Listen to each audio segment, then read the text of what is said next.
मुनि श्रेष्ठ, इनका आपके साथ आने का अभिप्राय? महाराज, ये मेरे साथ वन में मेरे यज्ञ की रक्षा करने के लिए आए थे, किंतु वहां पर दुष्टों का विग्रह किया और शिष्टता का परिपालन। ऐसा क्या? जी हां, अरविंद के पुष्प के समान मुख रखने वाले राम ने अरण्य में पिछले बहुत समय से मुनियों को उत्पीड़ित करने वाली ताड़का और उसके पुत्र सुबाहु, इन दोनों का वध कर दिया। महामुनि, आपके वचन सुनकर बड़ा आनंद आया, किंतु इन राजकुमारों को यहां पर लाने का आपका कुछ अभिप्राय तो होगा? हां है। बहुत समय से आपके पास जो शिव का धनुष है, राम उसे देखना चाहते हैं। उसके बारे में पूरा वृतांत जानने के लिए ही मैं राम को अपने साथ लाया हूं। एक बार विश्वकर्मा ने 2 धनुष बनाए थे। एक उन्होंने परमेश्वर शिव को दिया और दूसरा महाविष्णु को दिया। और इस बारे में ब्रह्मा जानना चाहते थे कि महाविष्णु या शिव, उन दोनों में से अधिक बलशाली कौन है। इसीलिए उन्होंने दोनों में युद्ध करवा दिया और वो बहुत भयंकर युद्ध था। और विजय किसकी हुई?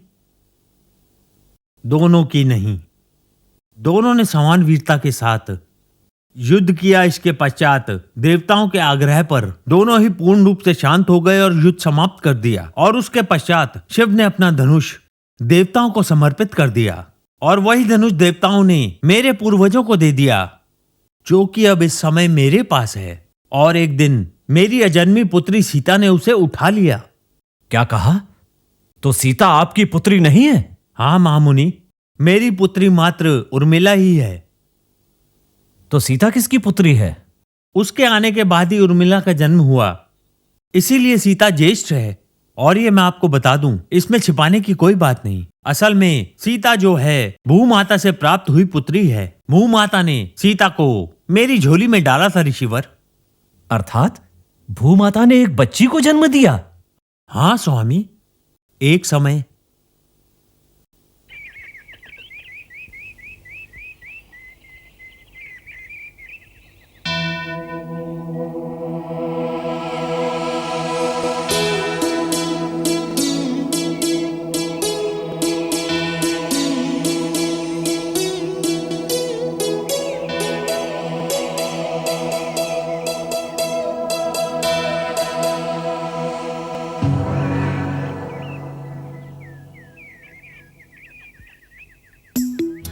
मैं भूमा देवी हूँ। संसार के समस्त जीवों को प्राण देकर उनका पालन करती हूँ। पेड़ पौधे और जीव जंतु हर प्रकार से सहायता करती हूँ। सबकी बिना किसी लाभ या आशा से सहायता करती रहती हूँ। किंतु मुझे माँ कहकर संसार में संबोधित करने वाला कोई भी नहीं है। कोई पुत्र या पुत्री नहीं, इसलिए मेरी ये दशा है। इस कमी की पूर्ति हेतु स्वयं महालक्ष्मी मेरी पुत्री के रूप में जन्म ले। इसके लिए मैं महालक्ष्मी की पूरी निष्ठा से कठोर तपस्या करूंगी। हे महालक्ष्मी माता, ये तपस्या स्वीकार करें। ओम महालक्ष्मी नमः। ओम महालक्ष्मी नमः। ओम महालक्ष्मी नमः। ओम महालक्ष्मी नमः। ओम महालक्ष्मी नमः। ओम महालक्ष्मी नमः। ओम महालक्ष्मी नमः। ओम महालक्ष्मी नमः। ओम महालक्ष्मी नमः। ओम महालक्ष्मी नमः। ओम महालक्ष्मी नमः। ओम महालक्ष्मी नमः। ओम महालक्ष्मी नमः। ओम महालक्ष्मी नमः। ओम महालक्ष्मी नमः। भूमा देवी,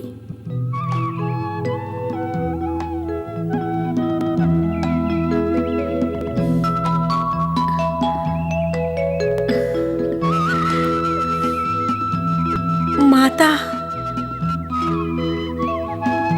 भूमा देवी, तुम्हारी तपस्या से हम प्रसन्न हुए। हम स्वयं तुम्हारी पुत्री के रूप में जन्म लेंगे। ममता भरी कन्या भांति जैसे हर कन्या को आप अपने गर्भ में सदा से धारण करती आई हैं, उसी प्रकार भूमा देवी आप हमें भी कुछ समय तक अपने गर्भ में धारण करेंगी।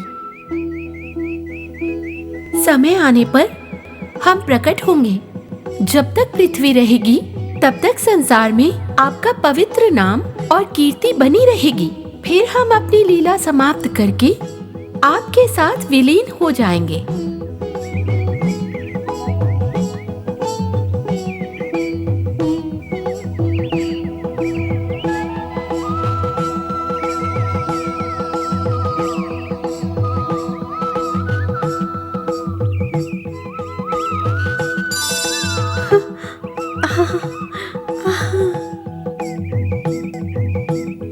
सर्वलोकों का पालन करने वाली माता, मेरी अभिलाषा पूर्ण करने के लिए आप स्वयं शिशु रूप में आ गई।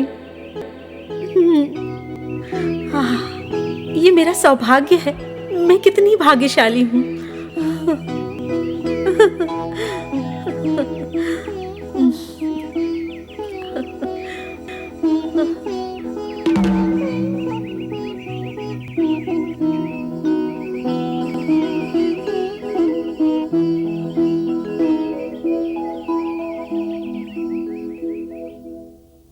इसी प्रकार मुनिवर, हमारी भुआ देवी के शिशु के साथ अनंत घर होने के बाद हमारे विदर्भ देश में अकाल पड़ गया। प्रजा भूख और जल के अभाव से त्राही त्राही करने लगी। उनके कष्टों को दूर करने के लिए, वरुण भगवान को प्रसन्न करने के लिए हमने यज्ञ आयोजित करने का निर्णय किया।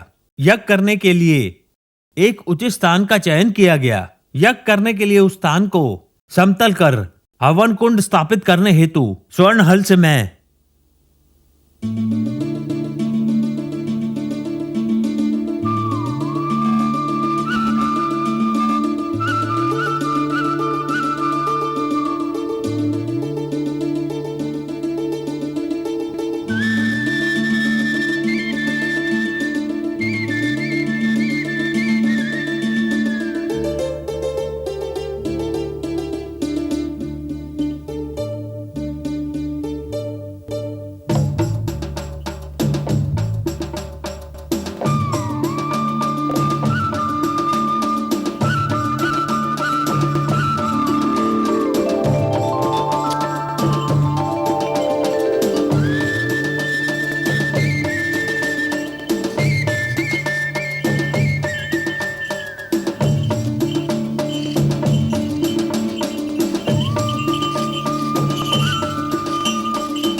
मंत्री जी।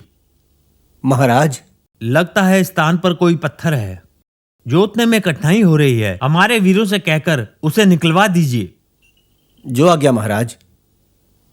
सैनिकों इधर आओ।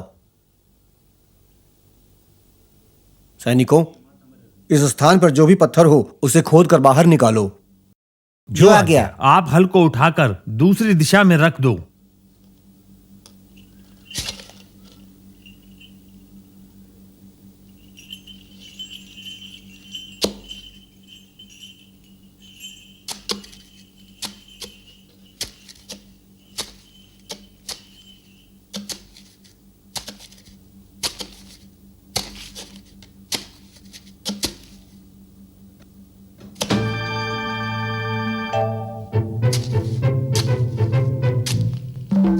ये क्या है?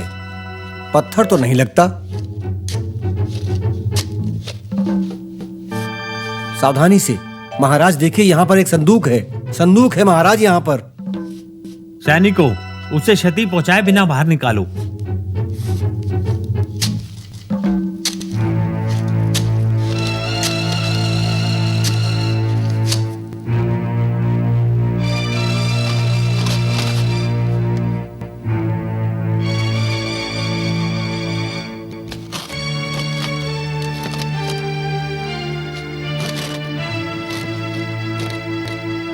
सुंदर स्वर्ण संदूक।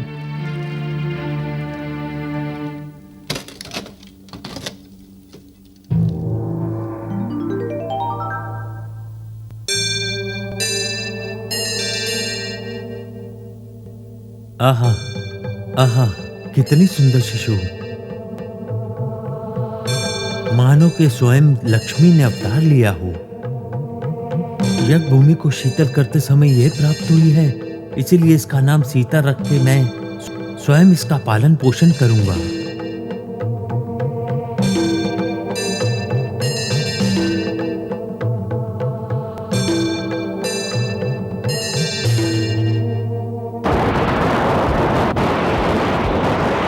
सीता के आते ही यज्ञ किए बिना वर्षा होने लगी।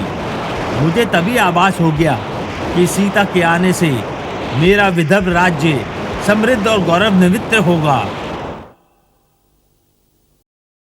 कौशिक मुनि, यही मेरी पुत्री सीता का जीवन वृत्तांत है। महाराज, आपने कहा था कि सीता ने शिव का धनुष अपने हाथों से उठा लिया था। हाँ मुनि श्रेष्ठ, उसने शिव का धनुष अनायास ही उठा लिया था। इसीलिए उसके बल के अनुसार ही उसका पति भी बलशाली होना चाहिए, ऐसी मेरी आशा है। ऐसे अद्भुत व्यक्ति को कैसे ढूंढा जाए, मैं ये विचार कर रहा हूं। तो क्या कोई निष्कर्ष निकला?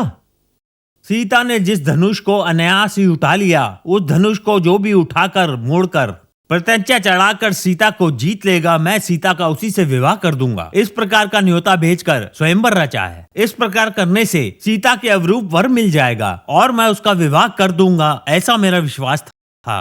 परंतु ऐसा हुआ नहीं। क्यों? उस धनुष को कोई उठा नहीं पाया क्या?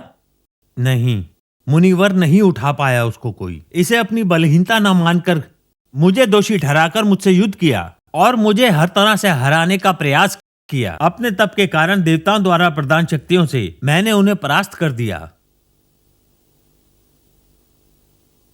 अब मात्र इनके लिए वो धनुष मंगवाने से सब मुझ पर ये दोष लगाएंगे कि जनक स्वयंवर पूर्ण न होने के कारण प्रतिज्ञा को तोड़कर अपनी पुत्री के लिए वर ढूंढ रहा है।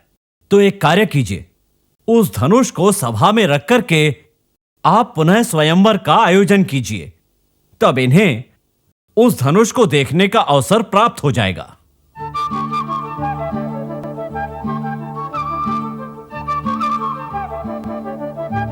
ठीक है मुनिवर, इससे मेरी पुत्री के जीवन में नई प्रभात हो जाए।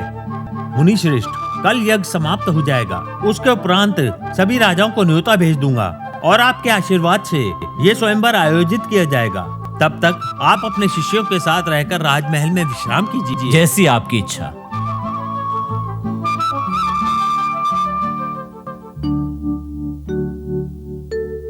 जैसे स्वर्ण की मूर्ति हो या चंपा की बेल या फिर कमल पुष्प की तरह कोमल या प्रभु के द्वारा बनाया गया कोई सुंदर चित्र, आहा क्या श्रृंगार था। अवश्य ही वो महाराज जनक की पुत्री सीता ही होंगी। उन्हें देखकर ऐसा प्रतीत होता है कि अथाह तप की शक्ति से मिले वरदान के समान उनका रूप तेजस्वी है। महाराज जनक ने उनसे विवाह करने हेतु धनुष तोड़ने का प्रायोजन रखा है। सीता की आंखें चमकते हुए दिव्य प्रकाश की भांति हैं।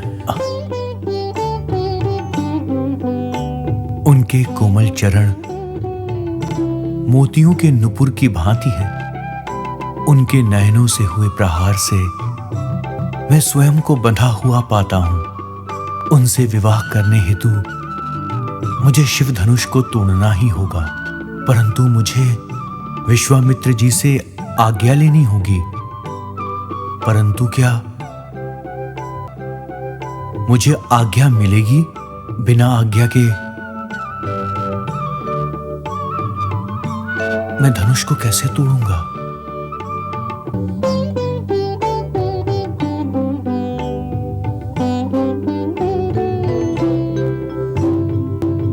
धनुष पे प्रत्यंचा चढ़ाना तो मैंने सीख लिया है, परंतु सीता के नयनों के वार से बचना मैं अभी तक सीख नहीं पाया।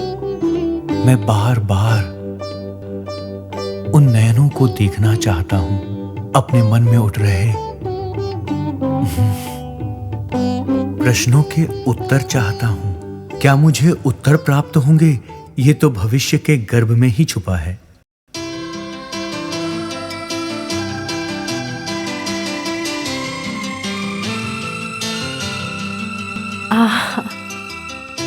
कौन है वो वीर जिसने मेरे हृदय को जीत लिया? युद्ध के हाथी के समान मदमस्त चाल,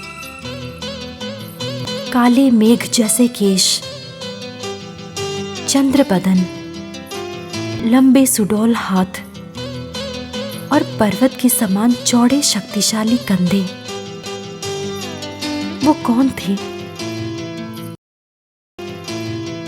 जिन्होंने मेरा मन मोह लिया?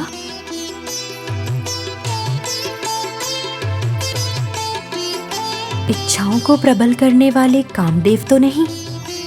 वे कौन थे? उनकी वीरतापूर्ण चाल से लगता है वे अवश्य ही दैवीय होंगे।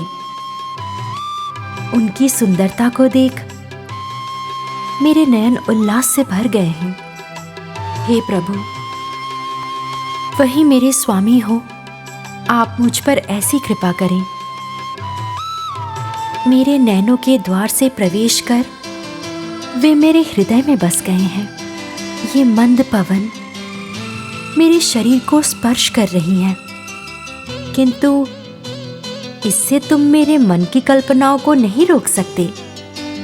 हे चंद्र, वे भी आपको इसी भांति देख रहे होंगे।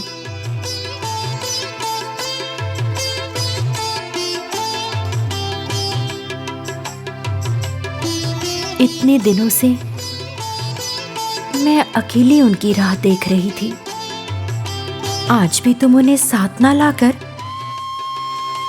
अकेले आ गए। जाओ, मैं तुमसे बात नहीं करती। अच्छा, बात नहीं करती कहते ही अपनी किरणों से मुझे जला रहे हो?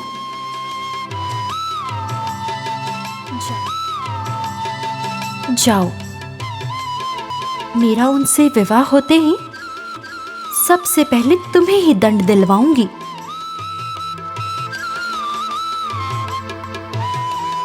हे चंद्र, हे चंद्रमा,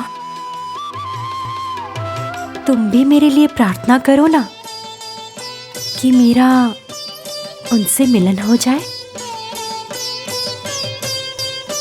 जब से मैंने उनके दर्शन किए हैं, मेरा मन और भी विचलित हो गया है। यदि तुम अपनी सीता के लिए इतना भी नहीं कर सकते, तो यहाँ कदापि मत आना। जाओ, मैं तुम्हें कदापि नहीं देखना चाहती। ओह, अच्छा, तो तुम मुझे फिर चला रहे हो? मुझे ऐसे सताओगे? क्या तुम्हें शोभा देता है? जाओ जाओ, मेरा विवाह हो जाएगा तो फिर देख लेना। उनसे कह के तुम्हें दंड दिलवाऊंगी।